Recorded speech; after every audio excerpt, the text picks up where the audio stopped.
Welcome to the Relationship Series podcast. My name is Ankush Jain, and each episode I'll be speaking to a different state of mind expert on the subject of relationships. Enjoy. Welcome to episode 22 of the Relationship Series. This week I'm joined by Mandy Spray, who is co-founder of the Clear Mind Academy, which is a not-for-profit organisation set up to support the education, health and social sector in the UK to better understand clarity of mind. Welcome, Mandy. Hi, Ankush. Hello. Nice to be here.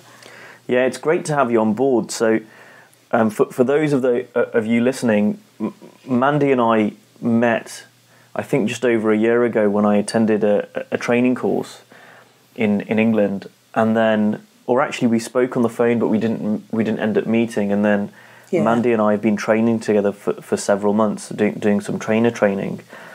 And we've been saying that we're going to record something for a while, but we've finally managed to get you on board. But I'm really looking forward to this because I think you've got a very gentle way of describing the principles behind state of mind, and I know that you work in a particular field. I guess just to start off with, I think it'd be great just to, Mandy, if you could tell us how you ended up being the co-founder of the Clear Mind Academy and what drew you to this. Yeah, I'm sure. I'll sort of explain a bit about my sort of background and how I came into this. I mean, I've worked in education, health and social care sort of all my working life. And I also trained as a homeopath. But I suppose behind all that was always seeing that everybody had, were powered by the same source, what I call sort of innate wellbeing or innate energy. But what I was seeing was that sometimes we were forgetting that when we were supporting people. So particularly working in social care, the workforce over the last sort of few years particularly is becoming more and more stressed, more and more upset with the way things are going. So when I first heard about the 3 principles, I just saw this as really hopeful for vulnerable people, really hopeful for developing or supporting a workforce that were going to support vulnerable people in the way they should, which was very heart-centred, seeing them as not broken and seeing them as people that could live brilliant lives. So for a few years I'd been a bit frustrated thinking, what can I do about this? How can I kind of affect change? And then I met Jenny and Rudy Kennard, and just as they were explaining their understanding of the 3 principles, this sort of clarity of mind understanding, I just had insight after insight and just thought this is kind of the missing link. If we can support the workforce, health, education and social care workforce, to understand their own clarity of mind, then they're going to be able to provide a much better service to the people that they're supporting. So it was kind of overwhelming for a little while, and that was about 3 years ago. And since then, I've done some trainings with Jenny and Rudy. I've also been doing the Train the Trainer course with Jamie Smart, and I've listened to a lot of the 3 principles teachers, and it all makes complete sense to me. So the next stage was, how can I kind of spread this further? So myself and a woman called Amy Cutbill decided to set up Clear Mind Academy. And it really is designed to support people working in those areas. It's a bit more than help the helpers. So we can provide training programs, we can do one-on-one coaching, we can work with leaders, and it's all towards the same aim of supporting them to get in touch with their own innate health, and that will make them better at their job. So that's kind of it in a nutshell. So you mentioned the words innate well-being and innate health. What for someone who doesn't know anything, I mean, about what those mean, what are you pointing at there? I think what I'm pointing at, and we'll have all experienced this, is that everybody and anybody has a sort of energy that we can see sometimes. Normally, if I talk about people with learning disabilities, for instance, I often talk about the fizzle factor. So if you've got somebody perhaps that doesn't have, isn't able to use verbal language, You can see when they're enjoying themselves. You can see when they're having a good time, and that's when we can deeply connect with them. So when I say innate health, it's in all of us, and it shows up as people being maybe relaxed, calm, making good decisions, and it's kind of powering us all the time. Parents of newborn babies will see that in their babies. They'll see that kind of wonderment, really, that before we get kind of messed up with contaminated thinking, before we start taking our thinking seriously. Behind all of that, there's this energy. Some people would call it God, some people would call it prana, but it is this kind of life force energy that's in absolutely all of us. We just show up differently. We're all packaged differently from each other. So some people will have, quite tricky challenges. Perhaps they can't speak, perhaps they don't have a cognitive understanding, but that innate power is still within them. It's within all of us. We just show up differently. So I don't know if that makes sense. Yes, I'm interested. How do people in this sector? Because it sounds. Some people may say that it sounds a little woo-woo. Yeah. What's the practicalities of this? I mean, how do people respond to that, and what changes have you seen in people that have been exposed to this? It can sound woo-woo, and I think what I love about this is that actually it's infinitely practical, and that's why I love teaching this, because actually, I'll give you an example. Actually, many years ago, I was working in a children's home, children with learning disabilities. And in the mornings, I was given a list of 8 children who I had to get up, bath, and get ready for breakfast within an hour. So bathing 8 children in an hour is really tricky. So needless to say, I got really kind of busy and stressed about this job I had to do. And I kind of remember the times when it worked quite well were the times when I had very little on my mind, when I wasn't stressed and I wasn't worried about meeting the targets. And that's what we see in this sort of workforce, that there's a lot of stress. There is a lot of stress. You imagine an accident in an emergency department on a Saturday night. People are incredibly stressed out, but if they realise what's going on, and actually if they can access clarity of mind, they have more space to make better decisions. It's almost like stepping back from the chaos. So if they can step back from the chaos and have a kind of wider view of what's going on from a clear mind, it makes it all a lot easier for us to make good decisions and to manage the chaos. In fact, it's not even managing the chaos, it's actually just kind of finding our way through it. I mean, the workforce that we've got at the moment, particularly in social care, they are very poorly paid. They're regulated and inspected so heavily now that a lot of them are working in fear of getting things wrong. And some of them do get things wrong. But I know without a shadow of a doubt, and I've seen this result in some of the people that I've worked with, is that when they understand, when they can have this sort of clear mind, when they can have this clarity of thinking, it makes their jobs so much easier. And when they're in that state, the people that they're supporting and caring for have a much better experience, because they're not feeling that the people that are kind of caring for them are rushing and stressed and have all these sort of awful targets to meet. And this is, I've sort of got a strapline really this is for anyone and everyone, and anyone and everyone deserves really excellent support when they're at their most vulnerable. And we're all going to go through times when we're vulnerable and need care and support. And I think sometimes we forget that. So at different stages in our lives, we're all going to need to be supported by someone else, whether that be physically or emotionally. And actually, we'll all want to be supported by people who can be calm and centred and really care about us and care about our well-being. So, the future for me is that we all need to be thinking about the vulnerable people in our society Often we don't see them. We choose not to see them because it makes us feel uncomfortable. But if we can, this is my experience, if we can access that kind of clear-minded state, then there's room for love to come through, and this is about love. If we can show more love to each other and experience more love ourselves, it makes it so much easier to care for people, and it makes it so much more pleasurable for us.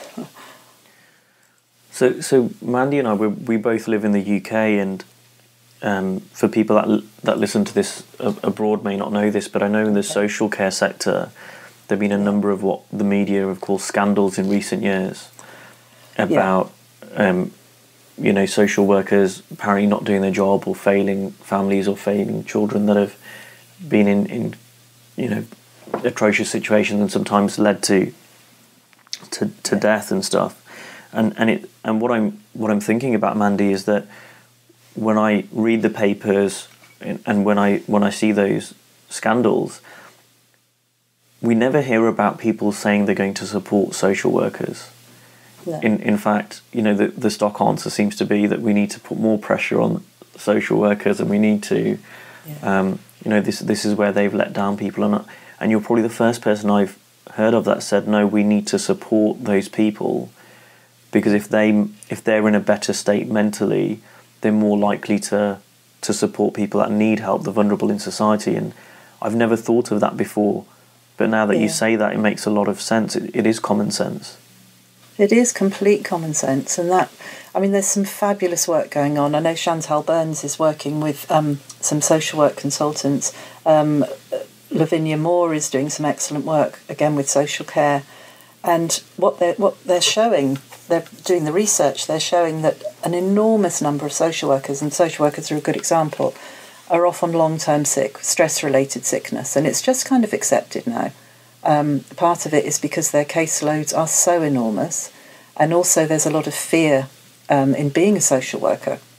So often people go into the work because they really want to help and make a difference, and before long they're inundated with targets, and their caseloads are too big. And of course the latest thing is being threatened with going to prison. That was something that came from the UK government.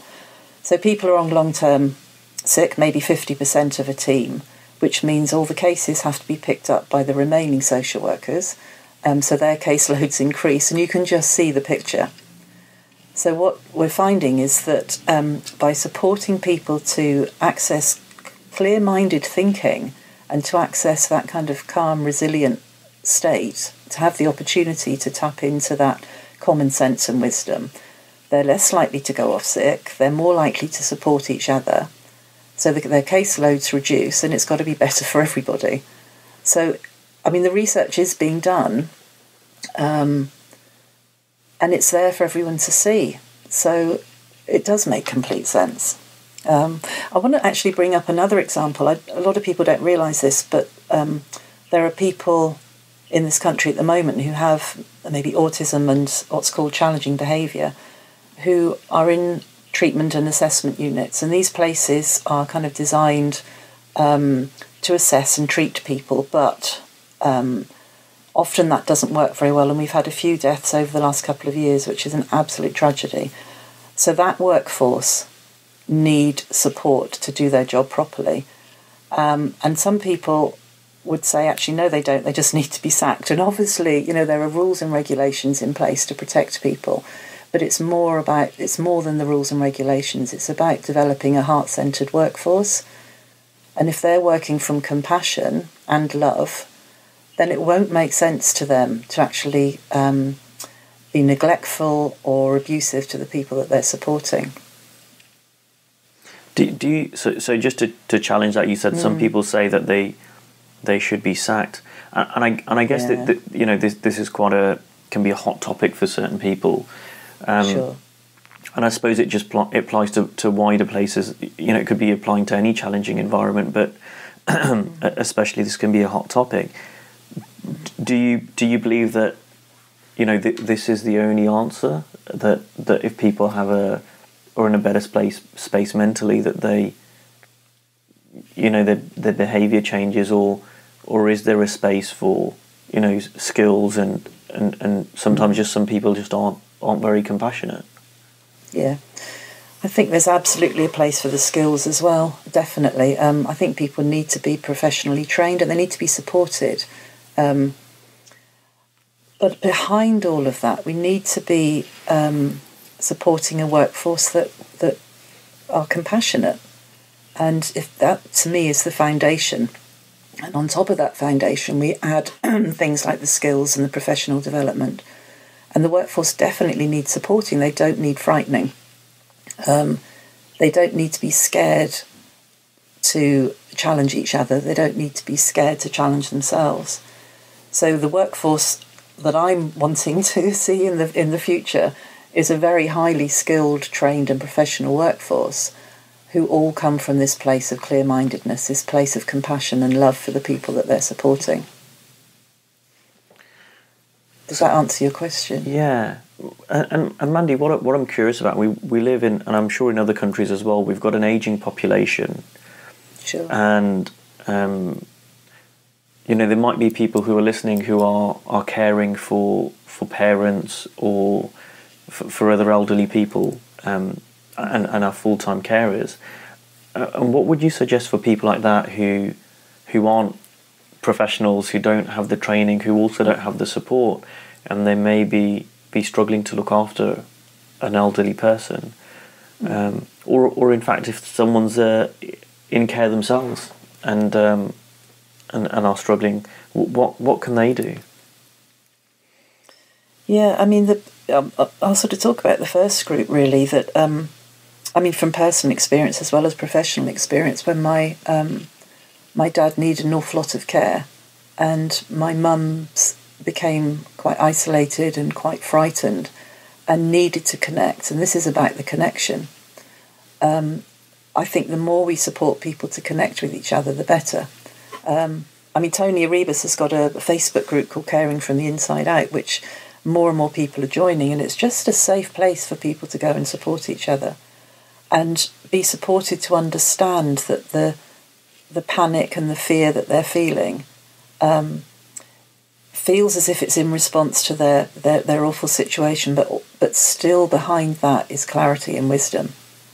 There is, even in times of great kind of stress and overwhelm, we have this ability to settle down and to kind of access inner resources. Now that might sound a bit woo-woo as well, but finding the common sense moments, finding the moments of peace. I suppose I'd say to people, connect with each other, reach out to other people, and also ask for help, because we're not ever so good at that. I've just came to mind, so I will tell the story about a young woman, a young mum. She had 2 young children with autism, who both of them had real issues with sleeping.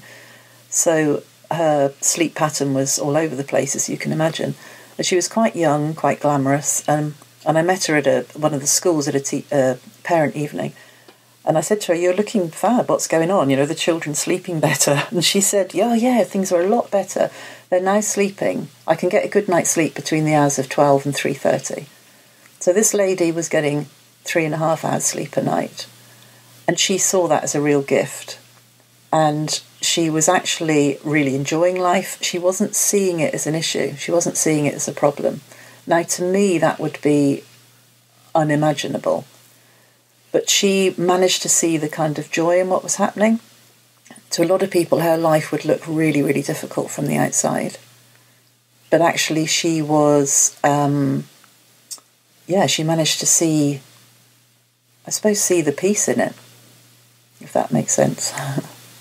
Well, it's reminding me of when people talk about the resilience of the human spirit. It's massive, yeah. And we don't realise what we're capable of until we're in a certain situation, and how we're a lot more capable and resilient than we realise. Yeah.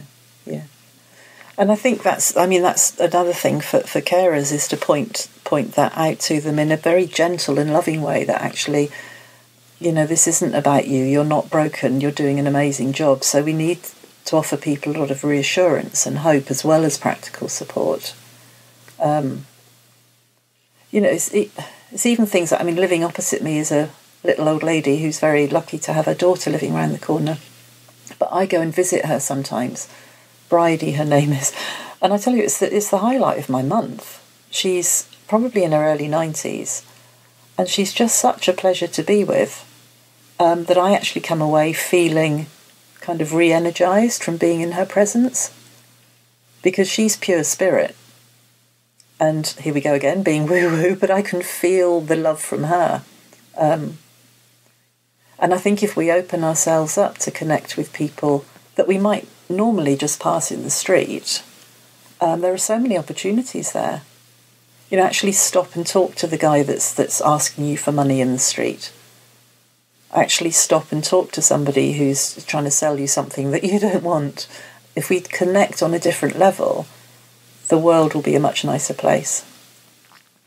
And that's something that I find quite easy to do. For instance, with people with learning disabilities, I work in visit now a couple of sort of day centres, and it's a joy to go there because people are so open to connect.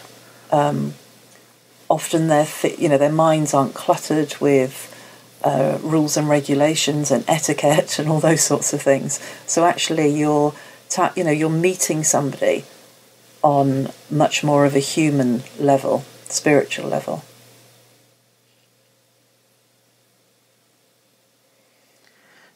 It occurs, I mean, we've talked a lot about the social care sector, but it occurs to me you also work in the health and education sector, and this seems to make a lot of sense that if doctors and nurses, who are also in a very high stressful jobs, had better mental clarity, better mental well-being, that they would perform better, and the same would be true for teachers and educators.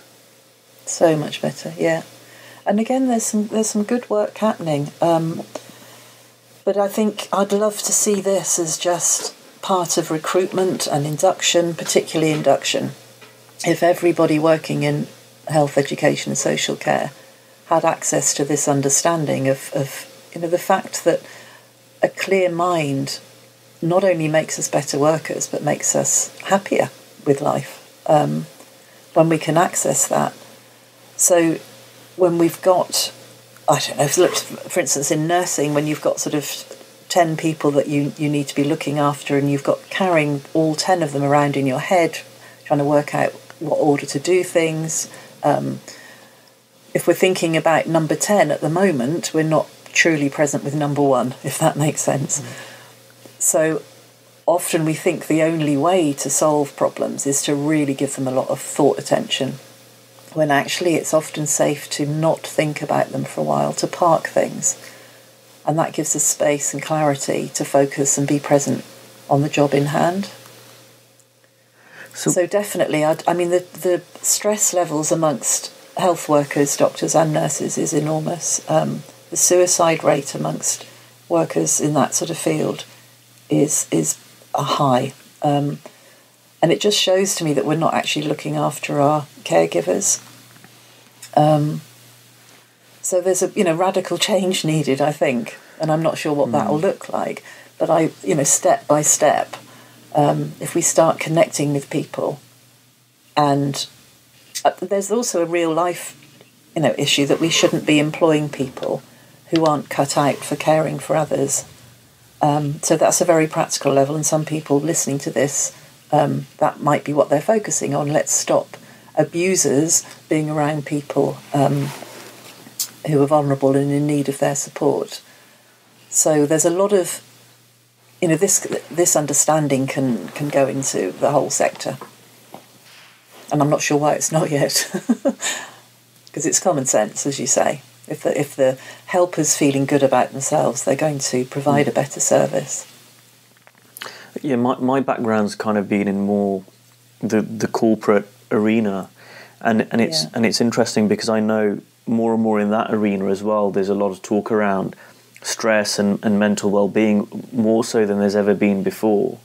Yes. And big companies are also concerned because of people going off on long-term sick. And I remember seeing an article last year in the news on the BBC, which said that whilst short-term sickness has gone down because people are measured and managed, actually long-term sickness is increasing, at least in the UK. Yeah. And this is a real big concern because companies and the cost to the economy is in the billions of pounds. So there's a real cost to this. There's a massive cost, and I think that could be one of the ways in is to actually, for the health service, social care, to see the numbers, to see the figures, because there is so much, billions lost in sickness. And interestingly, one of the a local authority near me, now if people are off sick, they don't get paid for the first 3 days of sickness. So that short-term sickness has kind of disappeared. The taking off a Monday because you're dreading the thought of going into work doesn't tend to happen anymore. But the long-term sickness has increased dramatically. And we're also seeing it, my daughter's 16 and she was telling me the other day about a friend of hers who's been to the doctor now with depression. And it's kind of talked about as very much the norm. We're expecting people to be stressed. We're talking about our 5 and 6-year-olds being stressed at school. So it's become kind of the norm to be stressed and to need often medical intervention. Whereas, people have forgotten that we're naturally built to be kind of calm and resourceful and resilient. That's our natural default. And we need to teach ourselves that again, because we've forgotten. So where would you say stress comes from, Mandy? Stress comes from a misunderstanding about what's going on. So stress comes from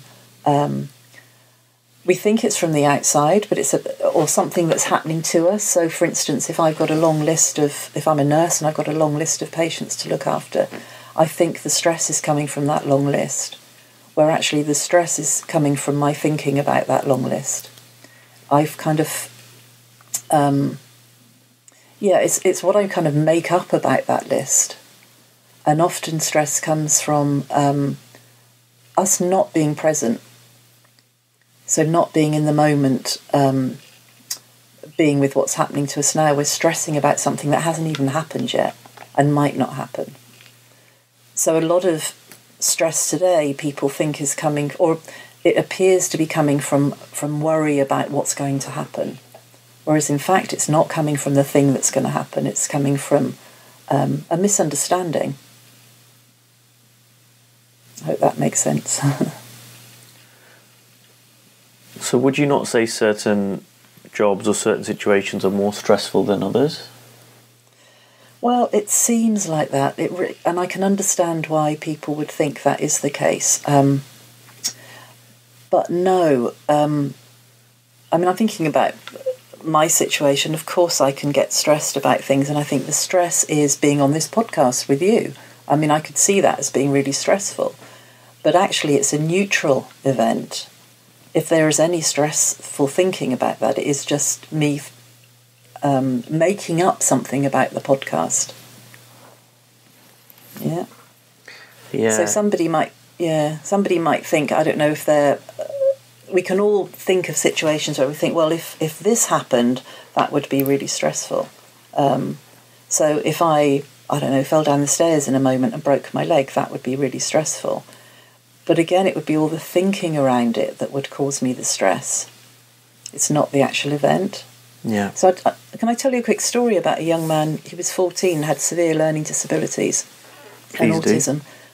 And then he had a brain tumour, which was, really tragic. And he did subsequently die. But he had no thinking about what was happening to him. So everybody around him was very worried and very concerned and upset, obviously. But he actually just lived in the moment. He carried on because he didn't have any understanding about what was happening to him. Does that make sense? So his thinking he didn't have any thinking about his illness. If he experienced pain, he'd take some painkillers. And it kind of confused a lot of the caregivers because they kind of felt they needed to talk to him about it. But because he didn't have the cognitive understanding, that wasn't really going to happen. So they just loved him. That's all he needed. He didn't need to have an intellectual understanding about what was going on. And actually he was very happy, despite the fact that he had this, life-ending illness. Yeah, it reminds me of that guy. I forgot his name, but maybe you remember it, Mandy. There was a chap who had, I think he had cancer last year, and he decided that he just didn't want to be ill, and he kind of lived his bucket list. Yeah, I can picture him. I can't remember his name, but yes, I can picture him. And he ended up raising millions of pounds for charity and for cancer research. Yeah. And he was a real inspiration because he didn't let his illness define him, if you like. Yeah. And he did so much good, and he seemed anyway to be I'm sure he must have had moments of fear and insecurity, but well, I don't know actually, maybe he did, maybe he didn't, but he certainly did an awful lot of good, and he certainly seemed to enjoy himself a lot in the last 6 months of his life. Yeah. Yes, he did, and he certainly did have moments of kind of fear or outrage or all sorts of emotions, natural emotions to the state he was in, but he refused to give them attention. As those thoughts came in, he refused to give them attention, because he knew that as soon as he gave them any attention, they'd grow and they could overwhelm him. So actually what he was doing, and this is where sometimes, it is a kind of free will, a thought comes in and we choose how much attention we give it or not. So that can be very practical. I could get a thought, I don't know, I haven't got much money, where's the next month? And I could make a whole film out of that, a whole movie, which could paralyse me for a couple of hours. Or I could, when that thought comes in, actually recognise it for what it is, and that's just a neutral thought that I'm not going to give any attention to. It won't make any difference to the state of my bank account, but it will make a difference to my feeling state, and it will make a difference to how responsive I can be to the situation, because very few of us can make kind of good decisions from a state of fear. Yeah. And all that goes with that. So when we are stressed, our bodies react very appropriately. We get, an increase in adrenaline and cortisol, and we actually go into a state of kind of fight or flight. So on a health, and this may be for another podcast, but from a health point of view, our bodies are so much healthier if we're not in a stressful, a chronic stressful situation. Yeah. And I know that from personal experience, when I'm feeling stressed or anxious or whatever, I don't tend to do things which are healthy. So I tend to eat more junk food, and I don't sleep so well, and rest and don't exercise as much as I probably should. So I can see there's a cycle there that we can enter into. There's a massive cycle there, and I think that's one of the things that I've loved about this sort of understanding is about my relationship with all sorts of things, my relationship with food, relationship with money, relationship with exercise. I just find it fascinating how a thought can pop into my head and seem so real. So for instance, do you know what it's like? You can look in the mirror 1 minute and you absolutely look at something that's not particularly attractive. Well, you wouldn't have that problem, but and then you look in the same mirror 10 minutes later, and the thought that pops into your mind is, oh, that's okay. So we're constantly having these thoughts coming into our minds, and they can send us down a road that we don't really want to go down, full of fear and worry, and so the more we can kind of just understand that those thoughts have no meaning unless we focus on them. And then when we are in a relaxed state, that allows for fresh new thought to come in, which will tend to take us on a different path. So it's almost like a continual dance going on, really. That's how I see it. It's funny that you say that. I remember there was a Baz Luhrmann song or something, 20 years ago, that got to number 1 in the UK in the charts. And I think it was called Always Wear Sunscreen or something like that. And I remember being a teenager, and it was just basically, it wasn't really a song, it was just a guy reading out, I think it was Baz Luhrmann reading out various things. Yeah. And it was all, the end of each thing was, but always wear sunscreen. And one of the things that he said, which always stuck with me, is in 20 years' time you'll look back and realise how good you really look right now. Yeah. And that always stuck with me, because I think everyone has those you mentioned that you look in the mirror sometimes and you think, God, I don't look great, and again, that's just we're just making that up. We are making it up. Yeah. And we're just kind of one thought away from thinking either we're attractive or we're hideous. Yeah, one thought away.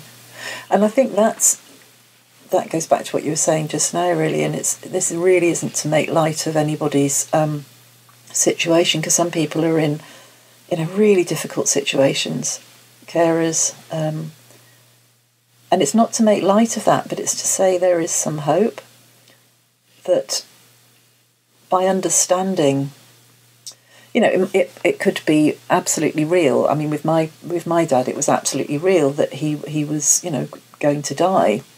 And all sorts of worries and fears came, like, how's that going to happen? Who's going to be there with him? And it was just, as soon as we all went into panic, into overthinking, our minds speed up, and, there was a lot of kind of racing minds going on. But then as soon as we settled, then we came out with some great ideas for making his end of life so much better. And that's the thing, I think, that's so hopeful for people in difficult situations, to know that they do have the resilience and so many sort of inner resources that will bubble up to the surface more when we've got a clear mind than when we haven't. Yeah. So there's room for growth, there's room for love, there's room for compassion. It's all there, bubbling away under the surface. But we just kind of need to be able to settle and let that bubble up. Well, thanks for that, Mandy. I think we've pretty much run out of time. But it's been a great episode, at least from my point of view. So thank you so much for coming on board. That's an absolute pleasure. If people enjoyed it, actually, yes. If people want to get hold of you or find out more about Clear Mind Academy, how might they do that? Well, the website is www.clearmindacademy.com. Clear Mind Academy, all one word. Or they can email me. The best email actually is mandyspray@sky.com. Very happy to talk to anybody. Fantastic. If people want to get hold of me, they can do so via my website, where you can find all of these podcasts as well as on iTunes and Stitcher, which is www.ankushjain.co.uk. You can also find me on Facebook, which is facebook.com/AnkushJainLTD, and on Twitter, which is @AnkushKJain. Thanks a lot, Mandy, and I'll speak to the listeners next time. This was the Relationship Series podcast. If you like this episode, please share it and leave us your feedback online. Thanks for listening.